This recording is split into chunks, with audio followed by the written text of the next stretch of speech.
Good morning, Beeville. This is Cindy from PAC-B TV, and I am here this morning with Lisa Saunders. And some of you may have seen articles in Syracuse.com about Lisa with her journey with CMV, which she will explain. But Lisa is also, she does interviews for PAC, and she's been here. How long have you been in Beeville now? 3 years. 3 years. And she loves Beeville. Lisa and I met over rice pudding from the diner. Yes, That's where we did. met. From the Beeville Diner, Yes, we met did. for rice pudding. That's the first time I met you. That's right. And here we are, 3 years later, through the pandemic, through everything. But anyways, this morning, Lisa is going to talk about her journey with CMV and how it's affected her life and what she's done to try to prevent others from having issues down the road. Okay, Lisa, why don't we just start out? What is CMV? Okay, CMV stands for cytomegalovirus, and because nobody can say that, we shorten it to CMV. Right. And if you do a search on the internet, if you look up CMV, chances are it'll be about cytomegalovirus. And what it is, according to the CDC, is an extremely common virus. Most of us have had it by the time we're adults. The only time it becomes a problem is if you're immune compromised or if a pregnant woman contracts it for the first time, like just prior to pregnancy or during her pregnancy. It can cause disabilities in the baby. And it is the leading viral cause of birth defects. And most people don't know about it. Never heard about it. Never heard about it. Because a lot of times, because it's not, babies aren't routinely tested for it, so they might come out looking fine, everything's fine, but then down the road, they're starting to lose their hearing, or they have some learning disabilities, and nobody thinks to check for cytomegalovirus, and you need to test for it within the first 3 weeks of life to know that, oh, okay, they were born with it. It's not just something they contracted, because it is so common. Children contract it usually at child care centers or people are slobbering all over toys. And then adults contract it oftentimes from children that they're caring for, especially young ones when you're wiping their noses and mouths and changing diapers and that kind of thing. So the main way for someone to get it is through saliva, type bodily of thing? fluids, Okay, blood, saliva, that kind of thing. Okay. Urine. Yeah, it's not airborne. And like I said, most people it's called a silent virus because most people don't even know they have it. They don't even present with any kind of illness. But it can, like I said, be devastating if you're immune compromised or to the developing fetus. It can be devastating. Now, is there any treatment for it? If you catch it right away, if a baby's born with it, if you test them for it, because there's something wrong, that's when doctor might think to test for it. Like if the newborn fails the hearing screen that most states require, then you can give an antiviral for it that is shown to improve or maybe halt the progression of the hearing loss or actually improve brain growth even. My daughter, who was born with congenital CMV in 1989, her name was Elizabeth, and that's a picture of her there. She was born with it, and she was so severe that they recognized right away. We need to test her for cytomegalovirus because she was born with a small head. This is the days before Zika. She was born with an abnormally small head, so they tested her for cytomegalovirus, or CMV, and they also tested her for toxoplasmosis, which is that kitty litter disease that people talk about. Right. Now, how did they test it? Was it a blood test? I can't remember if they tested her urine or saliva. You can test it by blood. Now, how long has this virus been in existence, or let's say, how long have people known about it? About 60 years, I guess, something about that. But it just recently, in recent years, it's come to the forefront of recognition, and as far as people testing for it, this has not been a common thing up till recently. Right, like when Elizabeth was born with it in 1989, and they knew that that's what it was after testing her, then I got information saying that women who work with children are more likely to contract it. So when she was born with it in 1989, they realized this is what it was after testing her. Then I was given information that said women that work with young children are at higher chance of contracting this virus that I'd never really heard of. And I thought, oh my gosh, I am a licensed in-home childcare provider. I had to take all kinds of training to get licensed in my home. And nowhere in there was information about cytomegalovirus, how it could impact my pregnancy. And nobody went in the OBGYN practice I was seeing even mentioned it. So I've known about it since 1989. And I've been trying ever since then to tell other women about it. Just through writing and that kind of thing. Now I was busy taking care of a severely handicapped child. Elizabeth had microcephaly, so they did x-rays of her, CAT scans of her brain. There's holes throughout, calcium deposits, fluid. So she had cerebral palsy. She had some deafness, as she actually passed her newborn hearing screen, but she had some deafness. She was losing her hearing. She also had some blindness. She was delayed mentally. She could never walk, talk, roll over, sit up. She couldn't even hold up her head for her entire 16 years. And when I mentioned that this is what, when she go to school, she went with a lot of the kids in the class. They didn't even know what was wrong with them, or they were born prematurely, I noticed. Those would be the kind of kids that she was in school with. And so a lot of people didn't know about cytomegalovirus, and then when I did tell them about it, some would say, oh, gee, I shouldn't work with her because I could catch it. And I'm thinking, yeah, but you can catch it from any child. Because especially when they're in group care, they say that up to 75% of children are excreting it at one time. Because, like I said, they're not acting sick, but you can excrete it for up to a couple of years. And so even though, as a licensed in-home childcare provider, I was taught in infection control. You wipe up this is how you clean up changing table or toys. But reality is you're busy. You're not wearing rubber gloves when you're dealing with saliva all the time. And you're chasing kids around. So I would cheat sometimes and use diaper wipes to clean up a diaper table or to wipe off a toy. And that is not one way to kill CMV. You really have to follow infection control. Which is? Methods. Use disinfectant or this part bleach or whatever. You know what I mean? They tell you when you're getting trained. But moms are not being told, routinely are not being told about it from their obstetricians, because they figure, well, what can you do about it, really? Especially if you have a toddler.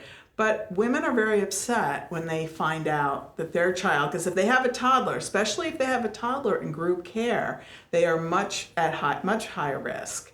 But if they had learned, oh, gee, I should never share a cup with them. I see moms do it all the time. The child takes a sip from their cup and the mom's tired, doesn't feel like getting another cup. Well, I learned my lesson. You get up and get yourself another cup. I see moms take the pacifier that their toddler dropped on the ground and put their mouth on it to clean it off before handing it back to the toddler. Well, now you've got that toddler's saliva in your mouth. Women have to really need to know. So it's with pregnant women.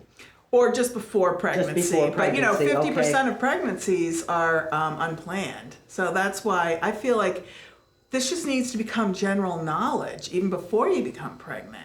I noticed dental associations are trying to get women to stop sharing things with toddlers because there's some bacteria in an adult's mouth that you try not to get that into your child's mouth because that's what causes cavities. I don't know what I'm talking about because I'm not a dentist, but I'm just saying there are reasons that moms need to be careful around the saliva of their toddlers. Okay, now what is, as far as all right, you had a child, you had Elizabeth, and so then you became aware of this. Right. And so you wanted to increase awareness to all women. Right. So you're here in New York, and you realize that there's no protocol to advise going to be pregnant women. Correct. Or pregnant women in child care professions. Not until Utah passed a law in 2013. Like, as a writer, I thought, well, maybe I can just do it through writing and articles and everything. But it would create a little bit of excitement in a newspaper. Oh, there's this virus. It's the leading viral cause of birth defects. That would cause something, where people would pay attention. But then there's no protocol set from that. It's just then it's forgotten. It's forgotten, right. With the next thing that comes up. Right. And so I thought, well. And then I realized I set up Google alerts for cytomegalovirus, and suddenly a thing came in that Utah passed a law about cytomegalovirus. And I thought, oh my gosh, it never occurred to me that maybe I needed to try to get a law passed. So I looked at their law, and it's basically requiring that they have an education program for women. For what type of women? Pregnant providers women, but also daycare providers, I think. I'm a little fuzzy on that. But an education campaign for CMV on top of the fact they want newborns who fail their hearing screen to be tested for it. Because then if you're tested for cytomegalovirus, then they can become a possibility to give them the antiviral. Or if they decide, well, we're not going to do the antiviral because there's some side effects, so you need to make those decisions. They might decide, okay, well, we're going to need to monitor their hearing every 3 to 6 months or whatever the protocol is. So I contacted the people in Utah, and they said, well, really, we wanted all newborns tested for cytomegalovirus because then we know to look out for possible hearing loss because a lot of children pass the newborn hearing screen, but then they start losing their hearing. So you might be a lag time catching up to why they're losing or that they're even losing their hearing. But anyway, so they got that passed, and I thought, oh my gosh, that's what I need to do. I need to stop writing, because I'm not, thin and famous where, oh my gosh, Lisa Saunders says this, because you always think if a famous person talks about it, then everybody pays attention. Right. I just could not get thin and famous. I tried. I've written all kinds of fun, stories, sailing alone, sailing with friends, all kinds of crazy stuff I did in the winter to try to get media attention. Nothing really worked. But then this law, I'm like, oh my gosh, now here's a protocol. I took it, I lived in Connecticut at the time. So I took it to the person that issues my dog license, and I said, how do I get a law passed? Because I went into town hall because I didn't know how to do it. I didn't even know who my representatives were. I knew who the president of the country was, but that was about it. So she told me who my representative was, and I went by her house. I dropped off a book that I'd written about my daughter, and I dropped off the Utah bill. And so she filed it. In Connecticut, it didn't pass that first year. Unbeknownst to me, they didn't like the education component because there was a price tag, $40,000 budgeted. So I was sad about that, but at least I learned. So the next year when they said, do you mind if we take off the education, because then we can at least get the testing part passed.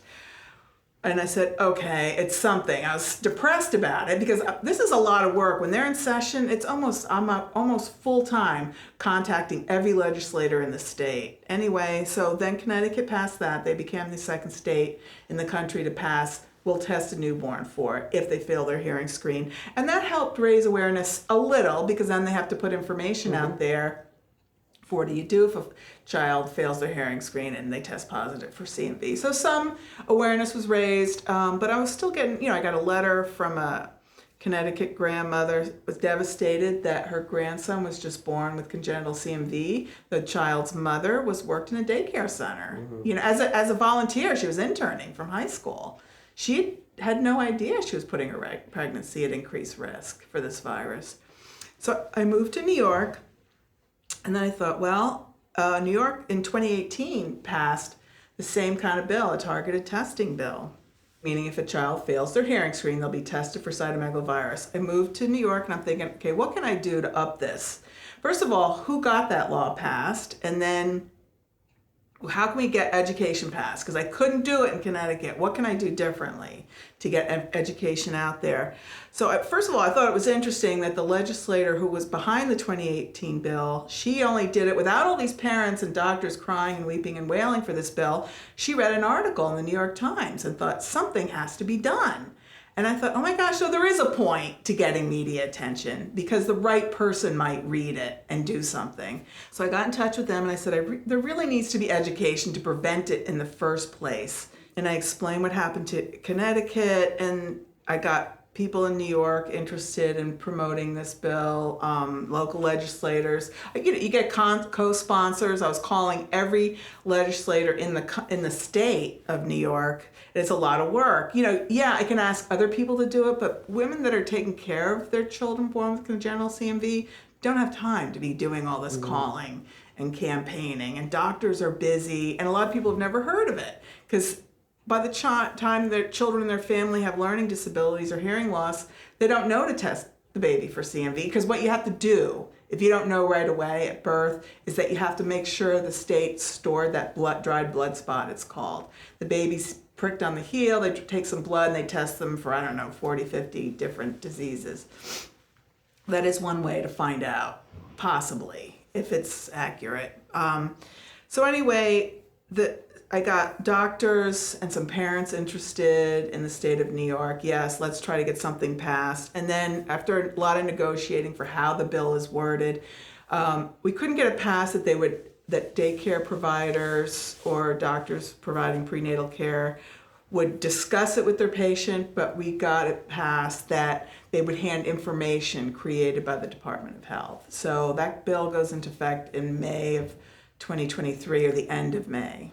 So it hasn't gone into effect yet, but that's what happened. So just having printed information will be wonderful. There's already printed information and flyers on the CDC in Spanish and English, which is super important. So there's already materials out there, but now people are required to hand it out. So that'll be nice for childcare providers if they're they should be going through the training. They should be getting that piece of paper, and women at their first prenatal visit should be getting information. Well, and it doesn't look like it's difficult to control it either. I mean, it's a question of cleanliness and cleaning up and not touching or sharing. I think the big thing is not sharing. That's the huge thing. People in this country need to stop sharing and thinking, well, my toddler is so cute. They couldn't have anything that could devastate my pregnancy. And that's a hard thing, because nobody wants to make it so that you don't want to hug and kiss your toddler, because you certainly can hug and kiss your toddler, but kiss them on the cheek, not right on the mouth. Get a new cup if they take a sip from your cup. If you catch them using your toothbrush, get a new toothbrush. These are the things, and people worry about, that's such a burden to put that on women. Well, it's a bigger burden taking care of a severely handicapped child. I'll tell you that. Now, how many years? That's difficult. Elizabeth was alive for 16 years. Mm-hmm. And studies do show, because people think, well, what's it really, how can you really prevent CMV, because it is saliva and with children you care for. Well, then a woman can make a decision. Talk to her doctor, what's my risk? Because you can get your blood tested to see if you have antibodies for it.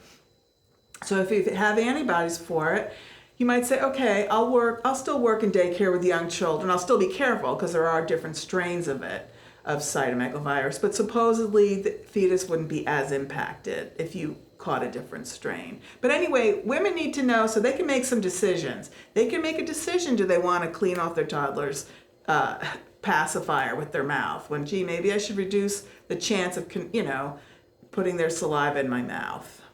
But anyway, when you know those things, according to studies that have been analyzed, you can reduce your chances of contracting it by up to 75%. So nothing is completely foolproof, but believe me, women are angry when their child is diagnosed with congenital cytomegalovirus and nobody told them how they could have reduced their chances of getting it. They are very angry. So, okay, just do a recap. What it was involved in this bill? What is going to change now in doctors' offices or daycares in May of this year? Well, should be getting a flyer created by the Department of Health talking about cytomegalovirus and how to prevent it. And that's what it is. They get a flyer. They pass these out at daycares. They should be. And the doctor's office, I would presume an obstetrician. Yes, because you get at your first prenatal visit, you're usually given a packet of information of all kinds of things to avoid, to protect your pregnancy, and that should be in that packet. And when a woman is about to give birth or she's pregnant, when was the testing again? When do they do the testing to see if the child has it? Well, already in New York, this is already happening. They're testing newborns for cytomegalovirus if they fail their hearing screen. Now, that's missing a lot of babies because some don't lose it till a little later. However, New York, there's a grant. I don't know how to explain it really, but there's a pilot study in New York that has nothing to do with the bill. But there's a pilot study where I believe beginning this summer of 2023, every newborn will be tested for cytomegalovirus. Okay. Which is huge because they'll get a lot of data and information and whatever it is that they do with that information. So that has nothing to do with the bill. That's just something. Now, if somebody, say a woman is watching this and is pregnant or thinking about becoming pregnant, what do you suggest for her to do right now? If I were her, knowing what I know now, if if you don't work with young children or have young children, you don't really need to worry that much. I mean, yeah, it's sexually transmitted as well. So if your spouse works, if your partner works in childcare, you know what I mean, then yeah, you need to think about it. But if knowing what I know now, I would ask my doctor to test my antibodies for it.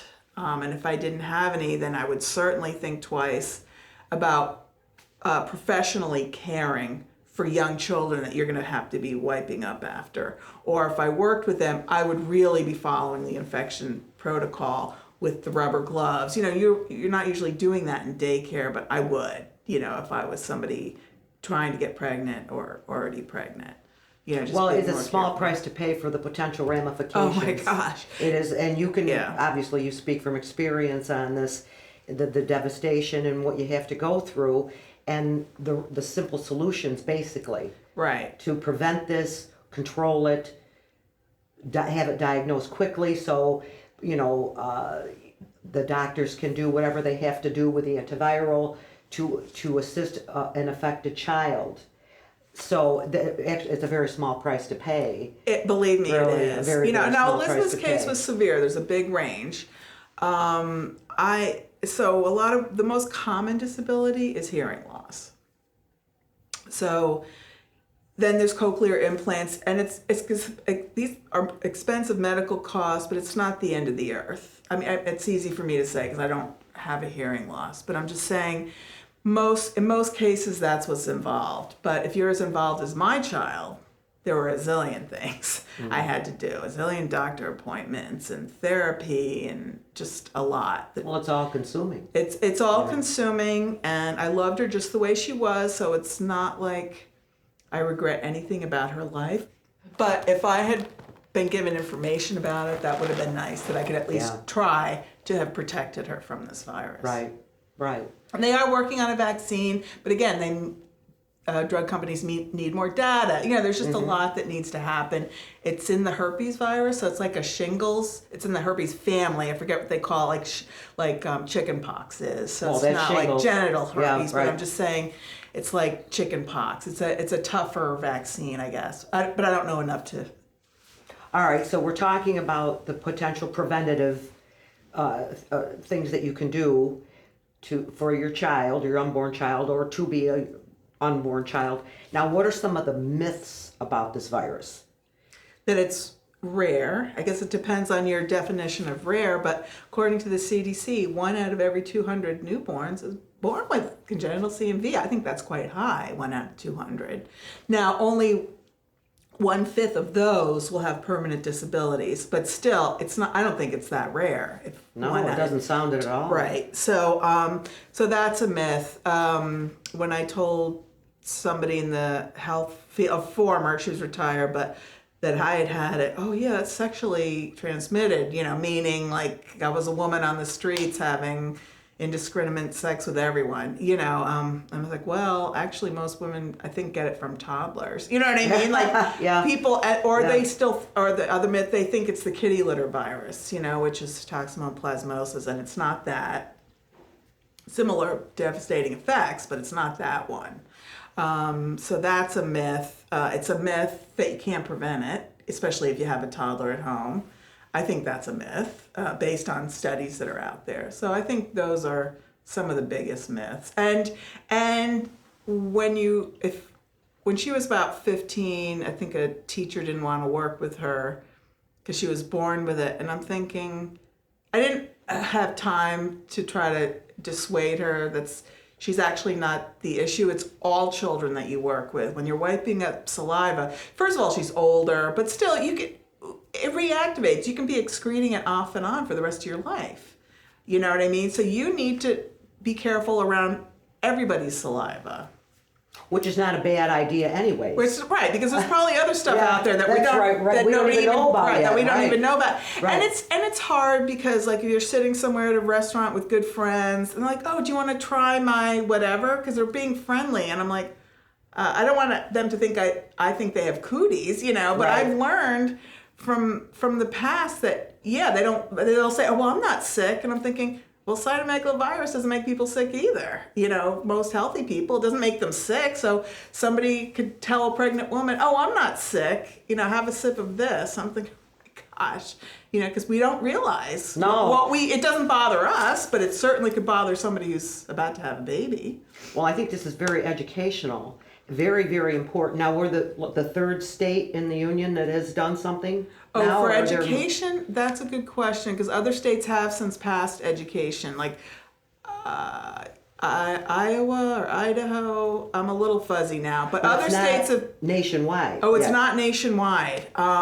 So now that New York passed that education bill, I went back to Connecticut and said, hey, this is how we figured out how to get it passed. Now they want to do a more expansive bill there. But other people are taking over because I'm not a resident anymore. But at least they did remember, some of the legislators that worked on the original bill remembered me, and so they at least filed something. Now that's getting adjusted, and with other people taking it over. So I don't have to do that anymore. So my real focus, I decided right now, is to go back to the child care issue, because I feel like it needs to be a national law, because that child care providers are told of their occupational hazard for cytomegalovirus, because we live in a country that's supposed to tell you those things.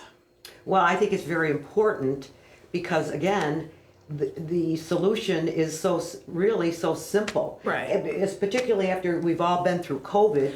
Everybody's so much more diligent in keeping things I have a good, clean. interesting, there's the silver lining around COVID is that cases of cytomegalovirus went way down in one state that was testing all babies before COVID and during COVID, and because of everyone being so careful, cases of congenital cytomegalovirus went from 1 to 200 to 1 to 1,000.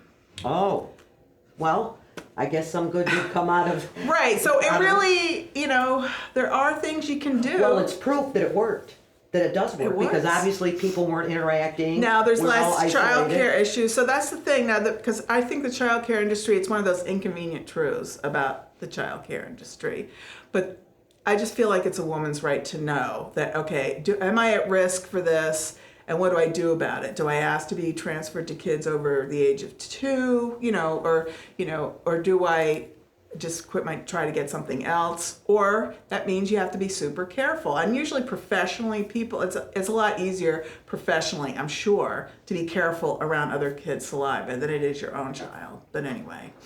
But at least educate people so Yes. they can make make proper choices. They can make the their proper own choice, their own right. choice for their own situation. And you know what? It's interesting else is that nurses, and technically they should be at increased risk, but they're not.